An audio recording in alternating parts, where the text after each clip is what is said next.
여러분 안녕하세요. 야구장에 갔다가 어떻게 노벨문학상 후보가 되었지? 이 사연의 주인공 지금 만나볼게요. 여러분의 구독과 좋아요 그리고 알람은 제게 큰 힘이 됩니다. 낮에는 술잔을 닫고 모두가 잠든 새벽에는 홀로 원고를 쓰던 한 남자가 있었습니다. 1970년대 도쿄의 어느 후미진 골목에서 작은 재즈바 피터캣을 운영하던 그는 아침이면 시장에서 식재료를 나르고 밤이면 음악과 술을 내놓는 평범한 자영업자였습니다.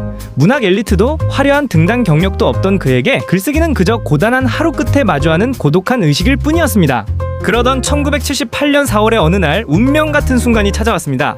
야구 경기 관람 중 쾌청한 타격음과 함께 공이 하늘을 가르는 모습을 본 순간 그의 가슴에 낯선 전율이 스쳤습니다. 어쩌면 나도 소설을 쓸 수 있을지 모른다는 생각. 그 찰나의 확신은 곧장 삶의 이정표가 되었고 그날 밤 그는 영업이 끝난 주방 테이블 앞에 앉아 생애 첫 문장을 적어 내려가기 시작했습니다. 하지만 작가로 인정받는 길은 결코 쉽지 않았습니다.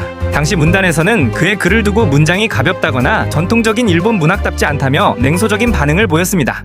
그러나 그는 평가에 휘둘리는 대신 자신만의 스타일을 구축해 나갔습니다. 모국어가 아닌 영어로 먼저 글을 쓴 뒤 이를 다시 일본어로 옮기는 파격적인 실험을 통해 누구도 흉내낼 수 없는 간결하고 독보적인 문체를 완성한 것입니다.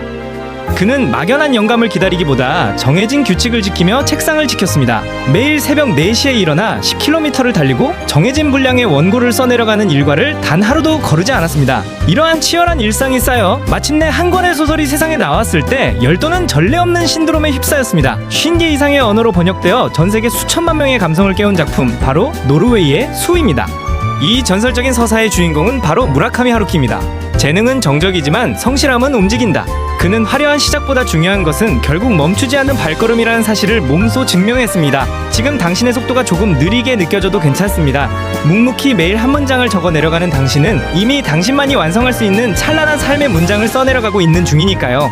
私たちは皆それぞれのペースで歩いている。大切なのは立ち止まらないことだ。 우리는 모두 저마다의 속도로 걷고 있다. 중요한 것은 멈추지 않는 것이다.